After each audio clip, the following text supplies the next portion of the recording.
You know what time it is, baby. You better subscribe to the channel.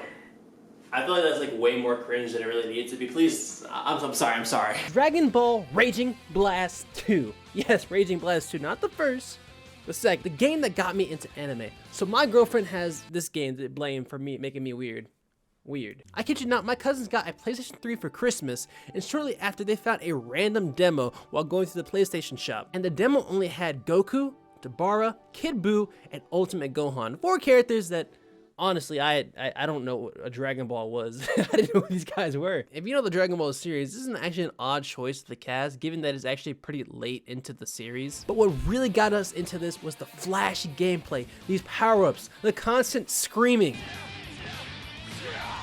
That is, you know, that's like all anime. An all-out brawl, fighting at its core is what gets kids hooked. It was like me, it was instant. It was instantly a fall in love, okay? I honestly didn't know what the style of cartoon or a fighting style was. I didn't know what an anime was even at the time. I will say I was fans of actually anime related things such as Pokemon, if you count that, Bakugan, and Beyblade. All junior animes, but nothing in comparison to the granddaddy of them all, Dragon Ball. And then finally discovering this was based off an actual TV show, you know, my whole world was shook. I remember coming home after school, watching Dragon Ball Z Kai on Nicktoons, and after every episode, calling my cousins. We honestly would talk on our home phones for 40 about an hour. Anyone could listen in if they really wanted to, but we didn't care. We were just talking about the most detailed things and how cool every character was. At the time, my boy was Trunks. Trunks was so cool. Bro had a sword.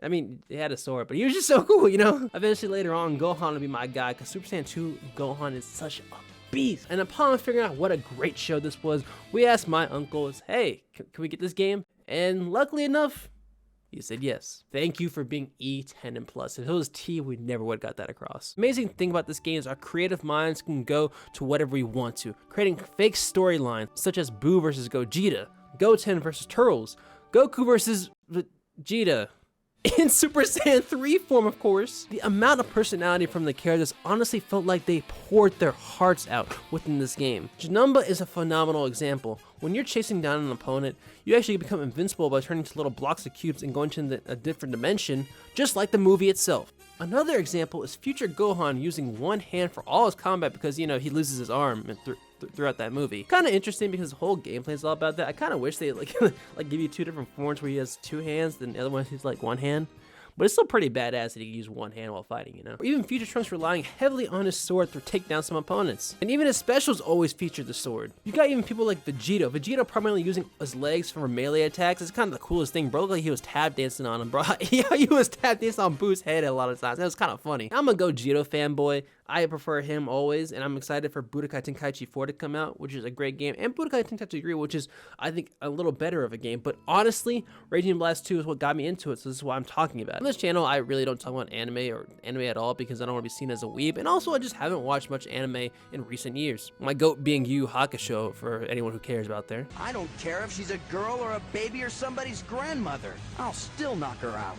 But even finishing on these animations, ultimate moves were so sick. Doing Heat Dome attack, bro, things were getting hot like it's Miami. That boy Trunks was looking like Messi on the final quarter, taking out Cell with Heat Dome attack, bro. He was so cold. Like I said before, I know many people would actually prefer Budokai Tenkaichi or even Raging Blast 1. I think the cool thing about both of those games, the storylines are just way cooler, and I think Dragon Ball does have a little issue on their games by just repeating the same story over and over again when playing these video games. And they actually did a really cool thing in Raging Blast 2. They made these little actually like galaxy portals that you have to go through each time.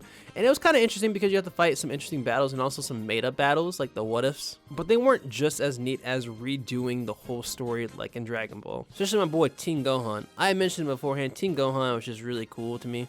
I thought that bro was the GOAT. I know he ain't as cool as he used to be, and honestly never will be. I'm just holding on the cope at this point. One of the coolest things also is changing costumes. My cousins and I didn't actually figure this out until later on, but we had to change our costumes and try to make some cool other storylines as well. One of the cool things is seeing Kakarot in his Saiyan armor, I guess? And I know arena fighters aren't the coolest games, especially now since they're so overdone. But a game like this actually did it so perfectly with the models that came across. Like, it's so polished nicely. I don't care what anyone says.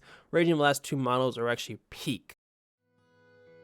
I might not talk about so much of every single memory there was because There's just so many storylines I can go on. It's really a fun game to me and fun series because it got me into anime and to where I am today. But I'm still happy to see back when I got into college that so many other people enjoyed it. Even though I don't watch too much now, I still appreciate that as it is. Listen, I don't want to hold you too much. I hope you have a great rest of the day. And I hope you enjoy the rest of the series of 12 Days of Gaming. It's like 12 Days of Christmas, but it's this gaming instead. Games that I fawn over and or made me who I am.